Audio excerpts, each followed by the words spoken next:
Good sculpture isn't just form, but for me it's form imbued with meaning. The idea has to come first.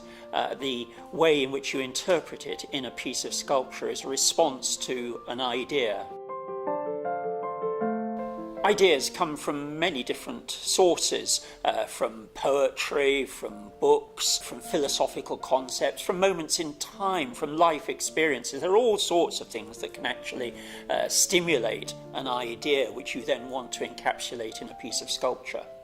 A good example is What I Do Is Me, which is a piece about a beautiful poem by Gerard Manley Hopkins, which is an assertion of identity, a statement of purpose, that we are all here on this world to be who we are.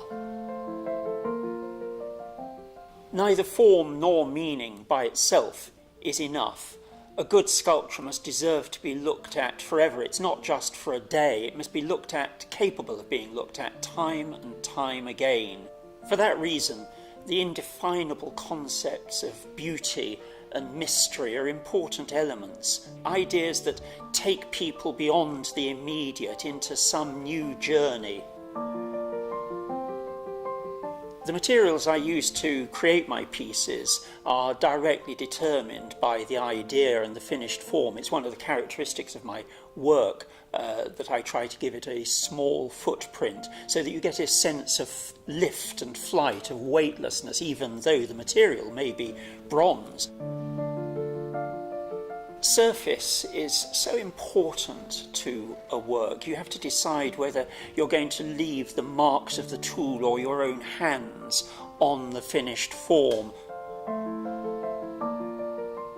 I love curves, and it's a common feature of my work that you will see both simple and complex, multifaceted curves. For me, there's really nothing more beautiful.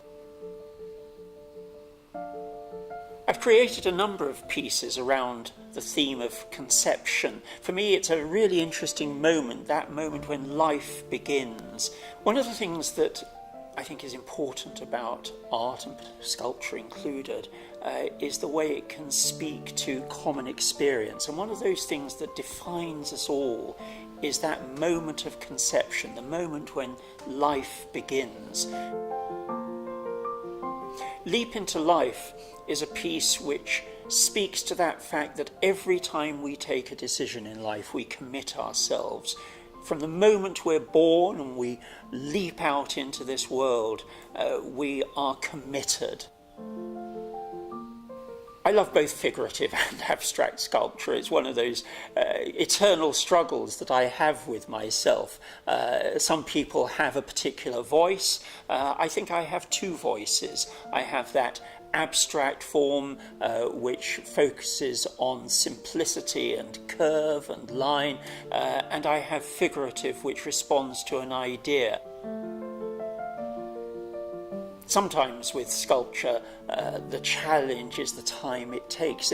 Sculpture is a very lengthy process, both in the initial creation and then in turning it into a bronze. I get so impatient, I've got so many ideas, I just want to get out. And yet you also have to recognise that it's slow, time-consuming, and ultimately very rewarding in the process as well as in the idea.